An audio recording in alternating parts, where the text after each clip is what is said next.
सुक्कं पिठलं बनवणार आहे। मी सकाळीच आहे ना 9ला आहे ना ही चण्याची डाळ भिजत घातलेली आहे, चणा डाळ ही। आणि ही डाळ 9 ते मी 2 वाजेपर्यंत भिजवली। उन्हा गरमीत आहे ना लोक थंडीमध्ये रात्री भिजत टाकली की सकाळीच त्याचं पिठलं बनवता येतं। याला कोंबड अंडं पण बोलतात आणि सुक्कं पिठलं पण बोलतात। तर हे बघा आता आहे ना मोठे 3 कांदे बारीक मी चिरून घेतलेले आहे आणि लसूण मिक्सरच्या भांड्यात चणा डाळ मी भरून घेतलेली आहे। त्याच्यामध्ये 10 ते 12 मी लसणाच्या पाकळ्या सोलून टाकलेल्या आहे। याची आता आपण मिक्सरमध्ये पेस्ट बनवून घेऊया आणि नंतर मी तुम्हाला त्याची कृती दाखवते। नाही बोलणार मी। हे बघा ही चण्याची डाळ आणि लसणाच्या पाकळ्या टाकलेल्या तुम्हाला आता मिक्सरमध्ये याची पेस्ट बनवून घेतलेली आहे आणि ही आता आपण एका भांड्यात काढून घेऊया।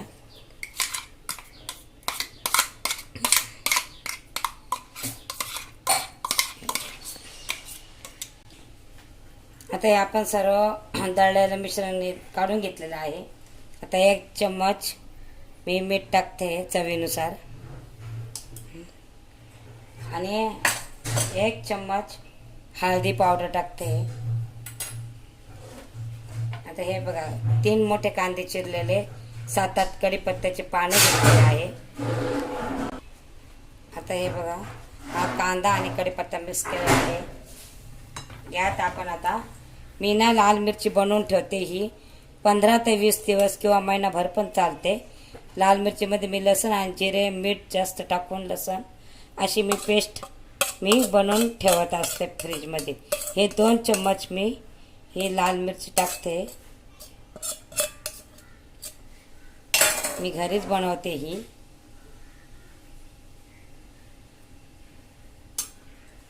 आणि आता ही कोथिंबीर चिरलेली ही कोथिंबीर मी टाकते याच्यामध्ये।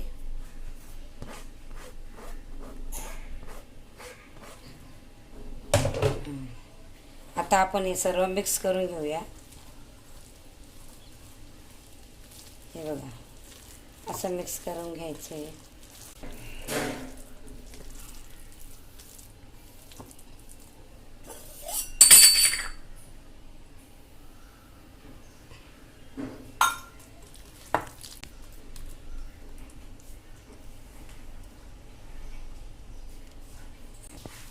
मस्त मिक्स केलेला आहे। इथं तवा तापत ठेवलेला आहे मी। बघा 1 माप तेल टाकलेलं आहे छोटं, याला जास्त तेलाची आवश्यकता पडत नाही। आणि गॅस बारीक केलेला आहे मी, जास्त फुल गॅसवर किंवा मिडियम गॅसवर पण नाही, बारीक गॅस। आणि हे बघा हे ना असं तव्यावर मिक्स केल्यानंतर तर तव्यावर आपण पूर्ण थापून द्यायचं आहे असं। हे बघा असं तव्यावर आपण बारीक गॅस करून ठेवायला, तवा तापल्यानंतर 1 माप तेल टाकून असं त्याच्यावर थापून द्यायचं। जास्त पातळ करायचं, जास्त पसरवायची गरज नाही, ते व्यवस्थित होत नाही जास्त पातळ पसरवलं तर। जाडसरच ठेवायचं आहे अशी आपली पोळी। आणि बारीक गॅस करून याच्यावर 10 ते 15 मिनटं ही प्लेट 10 मिनटं अशी झाकून ठेवायचं। आता आपण हे झाकण काढून घेऊया। हे बघा आणि हे असं झालं का आता आपण याला पलटी करूया। पलटी करून हे बघा अशी, आणि दुसरी साईड पण अशीच भाजली गेली पाहिजे, त्याला काय झाकण ठेवायची आवश्यकता नाही आहे।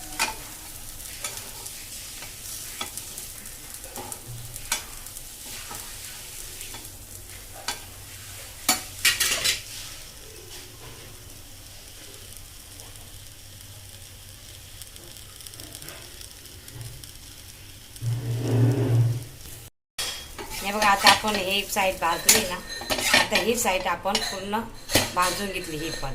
आता आपण ही साईड आहे ना आता फोडून घ्यायची आहे। हे बघा अशी फोडून घ्यायची।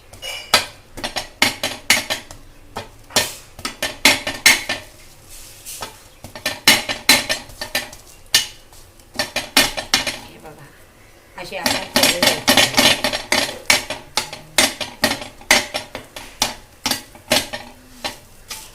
यात जास्त तेलाची आवश्यकता पडत नाही आहे. हे बघा असं फोडल्यानंतर असं पुन्हा पलटी मारून घ्यायचं.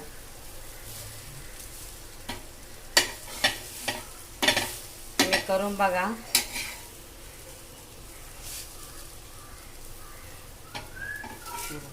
फोडल्यानंतर अशी पलटी मारून घ्यायचं. थोडासा गॅस वाढवायचा, मिडियम गॅस ठेवायचा. आता आपण थोडंसं तेल टाकूया.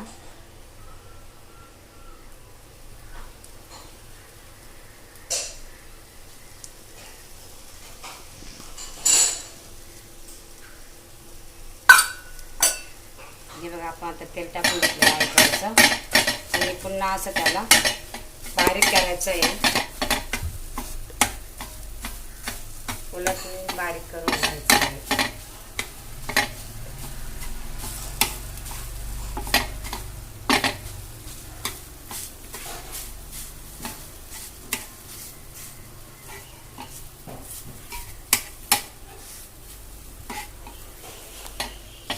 आणि पिठलं हे तव्यातच बनवतात,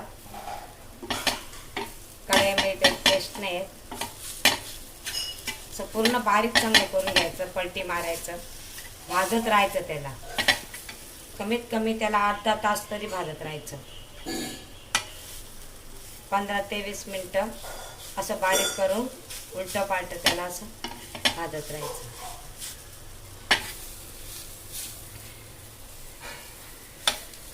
कांदा हा कच्चाच टाकायचा, भाजून टाकायचा नाही. हे बघा असं करत राहायचं.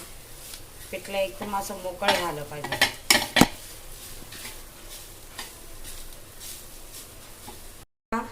हे बघा असं सारखं कंटिन्यू भाजून आणि बारीक बारीक करत राहायचं असं सारखं. हे बघा हे कंटिन्यू असं हलवत राहायचं, बारीक करत राहायचं.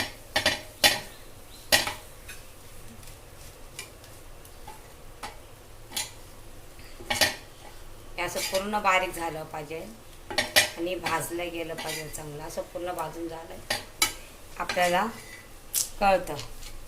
हे बघा झालं ना. हे याला कोंबड अंडा बोलतात मराठीमध्ये आणि याला सुक्कं पिठलं सुद्धा बोलतात. आणि हे बघा याला तोंडी लावायला कांदा लोणचं घेतात. तुम्ही भाकरीबरोबर पण खाऊ शकता, चपातीबरोबर पण खाऊ शकता. नक्की करून बघा आणि मला सबस्क्राईब करा.